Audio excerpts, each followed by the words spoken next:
안녕하세요.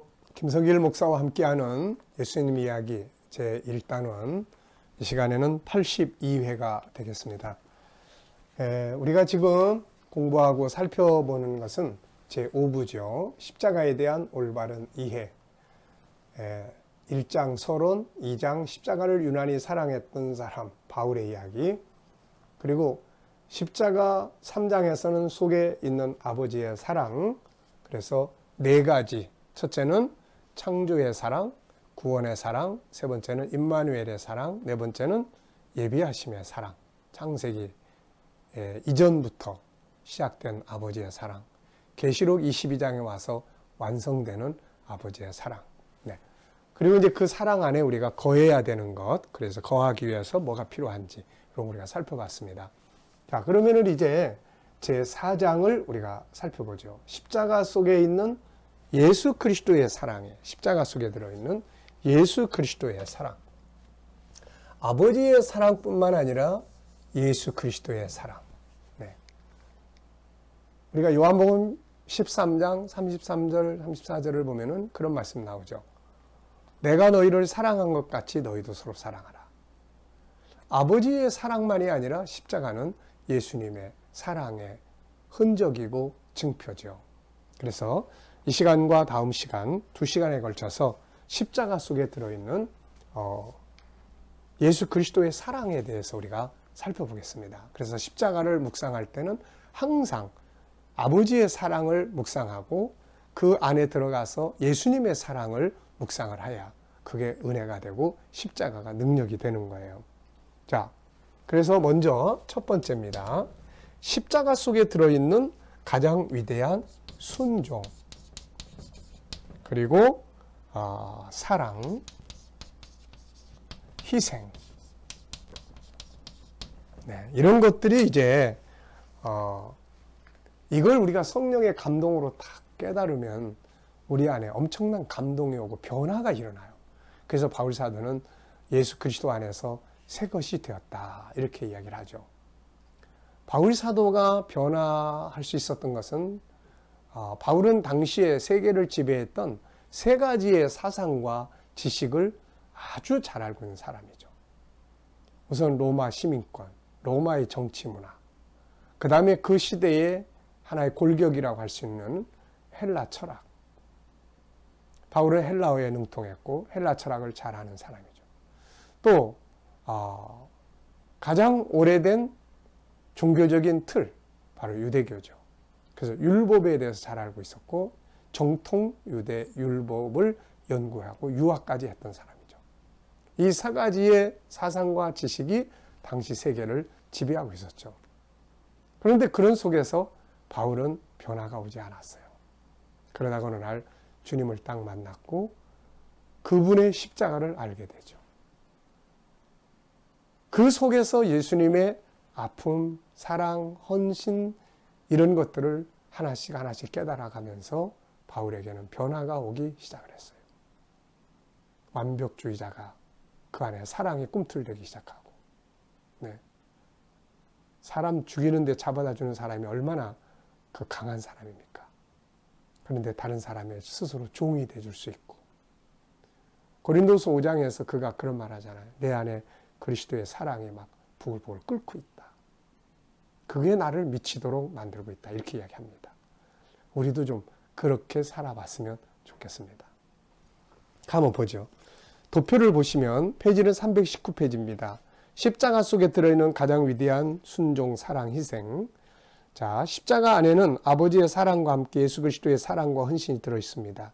우리가 십자가를 볼 때마다 그 속에서 하나님의 사랑과 함께 예수 그리스도의 사랑과 희생을 볼 수 있어야 합니다. 자, 이 네 가지 절대적 순종, 뜨거운 사랑, 완전한 헌신, 결과로 아름다운 열매들. 네. 자, 먼저 절대적 순종이 있어요. 십자가를 보면 순종을 생각해야 돼요. 십자가를 딱 묵상할 때는 하늘에서 하늘보자 버리시고 이 땅에 오셔서 매달아 죽으셨던 그 순종이 있어요. 순종. 십자가는 절대적 순종의 표시입니다. 인간이 죄에서 구원받기 위해서는 누군가가 대신 죽어야만 합니다. 그런데 아버지께서는 인류를 구원하시기 위해서 독생자를 제물로 대신 죽게 하시기로 결정하셨죠. 이때 주님께서는 거절하지 않으셨고 순종을 합니다. 그는 전능하신 성자 하나님이셨으나 육체를 입고 사람의 모습을 가지고 세상으로 오셨고 그는 아버지의 뜻에 따라 죽음의 잔에 순종했어요. 아버지께서 내게 주신 잔을 내가 마시지 않겠느냐. 순종입니다. 십자가는 그래서 순종의 표시예요. 우리는 십자가를 볼 때마다 주님의 순종을 배워야 합니다. 십자가 앞에서 불순종의 모습을 버려야 돼요. 말씀 앞에, 하나님의 성령의 감동 앞에, 주님이 세우신 리더자들 앞에서 우리는 순종을 배워야 합니다. 두 번째는 뜨거운 사랑이에요. 주님은 아버지의 뜻이기 때문에만 순종한 게 아닙니다. 여기에는 주님의 뜨거운 사랑이 들어있어요. 주님은 아버지와 함께 우리를 창조하신 창조주예요. 그렇기 때문에 아버지와 같은 사랑으로 우리를 사랑하셨고 이 사랑이 자기 목숨을 주시는 순종으로 가게 만들었어요. 그러니까 사랑하기 때문에 죽음의 자리로 가는 길에 순종을 하신 거죠. 우리에 대한 아버지의 사랑이 우리를 구원하시기에 독생자를 내놓으셨다면 아들의 사랑은 우리를 구원하기 위해서 자신의 생명을 내놓은 거죠. 네. 십자가를 볼 때마다 우리는 이 뜨거운 사랑을 우리가 그 희생의 사랑을 우리가 기억을 해야 돼요. 십자가를 볼 때마다 우리는 이 사랑을 기억해야 합니다. 자신의 목숨을 대신해서 주신 이 피 뿌린 사랑, 그리고 이 사랑에 빚진 마음을 가지고 우리 자신을 사랑하고 나를 사랑하고 다른 이를 사랑해야 돼요. 무엇보다도 다른 이의 허물을 용서할 수 있는 이 용서의 사랑을 가져야 합니다. 세 번째는 완전한 헌신이죠. 십자가는 헌신의 표시예요. 자기를 내놓은 거예요. 자기를 제물로. 우리가 물질을 헌신할 수도 있지만 예수님은 그보다 더 중요한 생명을 헌신한 거예요. 십자가는 그래서 진정한 헌신의 증표예요. 그래서 우리가 십자가 앞에 딱 서면 헌신의 사람으로 변해야 되는 거예요. 헌신의 사람. 십자가 앞에 딱 서면 용서의 사람으로 변해야 되고 순종의 사람으로 변해야 되는 거예요. 그게 십자가가 우리에게 주시는 은혜의 역사입니다. 주님은 우리의 헌신자가 되시기 위해서 하늘 보좌와 영광을 먼저 희생시켰어요. 하늘 보좌와 영광을 버리고 내려오셨어요. 희생한 거예요. 자기의 기득권을 버린 거죠. 요즘에 기득권 많이 그러잖아요. 주님은 자신의 목숨을 희생시켰습니다. 십자가를 볼 때마다 우리는 이 헌신을 배워야 돼요. 희생이 없이 헌신은 이루어질 수 없습니다. 우리도 생명을 위해서 주님의 뜻을 위해서 이 같은 헌신을 배워야 합니다. 순종. 그래서 십자가를 볼 때마다 순종, 사랑, 그리고 그 사랑 안에는 용서가 들어있잖아요. 사랑, 그 다음에는 헌신, 희생. 자, 이렇게 되니까 이제 뭐가 맺어져요? 아름다운 열매들이 맺어집니다. 십자가는 열매를 맺는 증표예요. 십자가를 딱 볼 때, 아, 나의 믿음도 이렇게 열매를 맺겠구나. 내 수고도 이렇게 영광으로 열매 맺겠구나. 이거 우리가 볼 수 있어야 되거든요.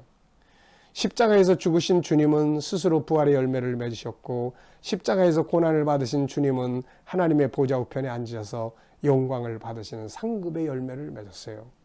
십자가는 자신뿐만 아니라 수많은 생명들을 구원받게 하는 열매를 맺게 하셨습니다. 십자가는 열매를 맺는 행복의 표시예요. 그래서 우리가 십자가를 피하려고 하지 말고 십자가를 막 아픔과 고통의 상징으로만 보면 안 됩니다. 그 안에는 수많은 영광과 생명을 열매로 맺게 하는 하나님의 놀라운 은혜와 복이 들어가 있는 것이죠. 자, 여러분, 우리가 이 시간에는 이제 십자가 속에 들어있는 예수 그리스도의 사랑을 우리가 살펴봤어요. 첫째는 뭐예요? 첫째는 순종의 사랑이에요. 아버지의 말씀이니까 무조건 순종하는 게 아니라 그 안에는 뜨거운 사랑이 들어있는 거죠. 순종. 그래서 우리가 십자가 앞에 딱 서서 막 불순종하다가도 십자가 딱 보고 순종하자. 네, 순종하자. 우리가 이걸 배워야 돼요. 그러면 변화되는 거예요. 그게 변화 아닙니까? 불순종하던 사람이 어느 날 순종의 사람으로 바뀌어버려요. 그게 변화예요. 네. 현대인들은 지식이 많아요. 자기애가 많아요. 그래서 옛날보다 하나님 말씀 앞에 순종하는 게 많이 떨어지는 것 같아요. 이게 순종을 해야 변화가 일어나고 물이 변해서 포도주가 되는데, 우리가 성경 속에 있는 수많은 기적과 이적은 다 순종의 결과물들이잖아요. 이걸 십자가를 통해서 배워야 됩니다. 그래서 이제부터는 십자가를 딱 보면 순종하자. 네. 그 다음에 두 번째는 사랑이에요. 이 속에는 용서가 들어있어요. 용서. 사랑이에요. 내가 너희를 사랑한 같이. 사랑입니다. 자기를 희생할 정도로의 사랑을 가지고 계시는 거예요. 그 안에는 한없는 용서가 들어있어요. 그래서 우리는 이 사랑을 배울 때 나누어 줄 뿐만 아니라 그 속에서 용서를 배워야 됩니다. 아무리 잘못된 사람이 있어도 우리는 다 용서해야 돼요. 용서할 수 있어야 됩니다. 그게 십자가예요. 그게 십자가 딱 보면서 예수님이 십자가 위에서 마지막까지 한 게 용서 아닙니까? 아버지, 이 사람들의 죄를 이들에게 돌리지 마세요. 이들 알지 못합니다. 네. 그 다음에 희생이에요. 희생. 자기 기득권, 하늘의 보좌 다 희생시킨 거예요. 이 땅에 와서 자기의 자존심, 체면 다 희생시킨 거예요. 사람 앞에 머리 숙이시고 마지막에 자기 목숨 다 내놓으신 거예요. 희생. 그래서 십자가를 딱 볼 때마다 내가 내 가족과 이웃을 위해서, 하나님 나라 위해서 희생할 게 뭔가, 좀 더 내려놓을 게 뭔가, 이거를 우리는 기억을 해야 합니다. 그러면 뭐가 맺어져요? 그 다음에 열매가 맺어지는 거죠. 행복의 열매, 기쁨의 열매, 장래의 영광의 열매, 나를 통해서 누군가가 하나님께로 돌아오는 열매, 이런 것들이 풍성하게 맺어지는 것입니다. 자, 이 시간 말씀은 여기서 마치도록 하겠습니다. 감사합니다.